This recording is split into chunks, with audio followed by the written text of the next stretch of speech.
Paris, sur la rive gauche de la Seine, dans le quartier de Saint-Germain-des-Prés.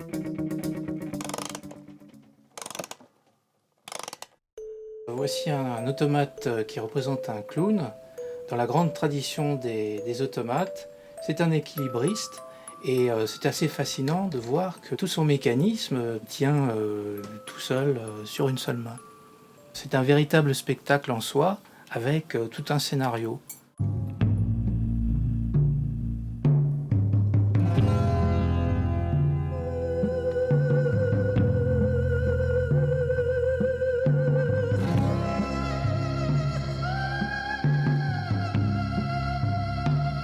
Sa passion pour les automates, Philippe Saillous la tient de son enfance.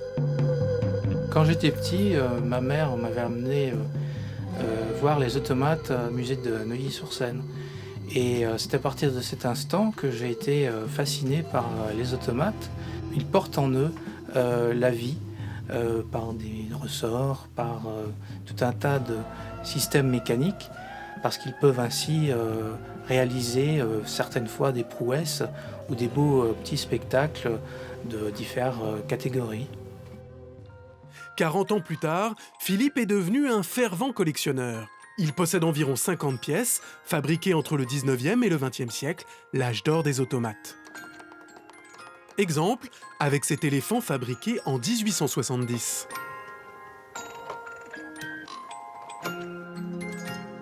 C'est le premier de ma collection et il a été créé par la maison Roulet de Caen, qui est spécialisée dans la création d'animaux automates.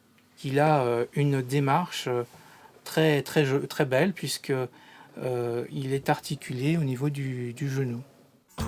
Les automates représentent le clown de ma collection parce que c'est un très bel automate qui représente un pan. Pour les puristes, cet automate est un véritable automate parce qu'il a 4 mouvements. Il fait la roue. Le fait de faire la roue s'effectue en 2 mouvements. Il y a d'abord les plumes qui s'élèvent et ensuite la formation du demi-cercle, comme vous pouvez le voir avec toutes les plumes. Et puis, bien sûr, les 2 autres mouvements sont les mouvements de la tête, car il regarde fièrement de droite à gauche, et puis la démarche, donc les mouvements des pattes, qui sont en bronze. Je le considère comme la Rolls-Royce des automates.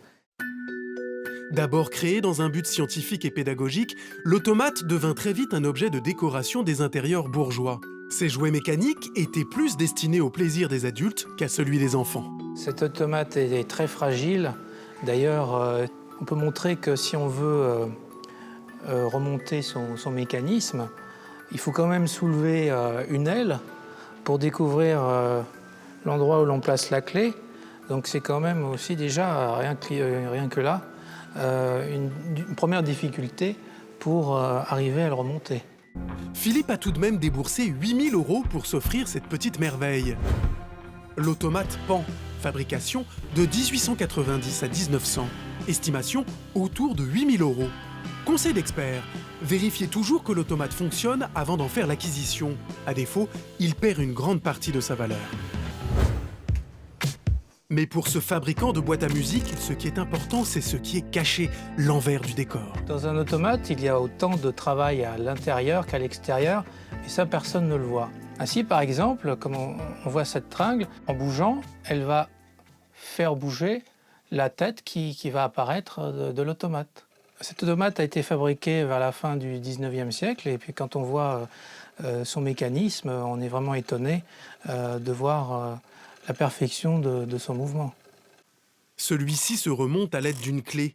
Ici, un autre mécanisme encore plus précis. Alors ce mécanisme est un mécanisme d'oiseau chanteur. Il a la particularité d'être muni d'un petit sifflet, et ce sont les modulations du sifflet à coulisses qui font le chant des oiseaux et les différentes notes. C'est un véritable bijou d'horlogerie. Pour la petite histoire, on met toujours sur les cages à oiseaux un petit crochet afin de les suspendre pour éviter que les chats, bien sûr, ne les attaquent. L'apparition de l'électricité au début du XXe siècle a définitivement transformé le monde des automates. Cet automate était utilisé pour les vitrines de magasins et permettait de réaliser un véritable spectacle en continu pour les passants. Personne n'est obligé de les mettre sans arrêt en mouvement en remontant une clé. Les grands magasins s'en sont ensuite emparés. L'automate devint plus grand, plus imposant. Et pendant plus de 50 ans, à l'époque des fêtes de fin d'année, il a séduit infatigablement les enfants et leurs parents. Comme ce spécimen tout droit sorti d'une grande enseigne parisienne. J'ai toujours eu envie d'avoir des automates qui représentent des grooms, parce qu'ils sont souvent de grande taille, et c'est ça qui m'amuse. J'ai même constaté qu'il appartenait certainement au magasin du printemps, puisqu'on voit marqué sur tous les boutons au printemps. Alors maintenant, il est un peu abîmé de partout, il est un peu mité, il faut remplacer le costume, et puis lui trouver un moteur de 220 volts, avec le bon nombre de tours, pour qu'il puisse enfin retrouver sa joie de vivre. Versailles, dans les Yvelines. Pour prendre soin de toutes les pièces de sa collection, Philippe vient rendre visite à Catherine Rivière. Elle exerce un métier peu commun. Dans son petit atelier, elle restaure les automates. J'ai du travail pour vous, hein, je peux vous dire. Tant mieux. Eh bien, c'est un petit automate Renault. Alors déjà, il lui manque un doigt. Les chaussures. Les chaussures. Qui sont en cuir apparemment. Et la tête, qu'est-ce que vous voulez? Juste un nettoyage? Bah, j'aimerais qu'on la repeigne. Catherine intervient uniquement sur les automates d'exception, comme cet illusionniste datant de 1900. Et toujours dans le respect du travail d'antan, afin que l'automate ne perde pas de sa valeur. Est-ce qu'on le laisse comme ça?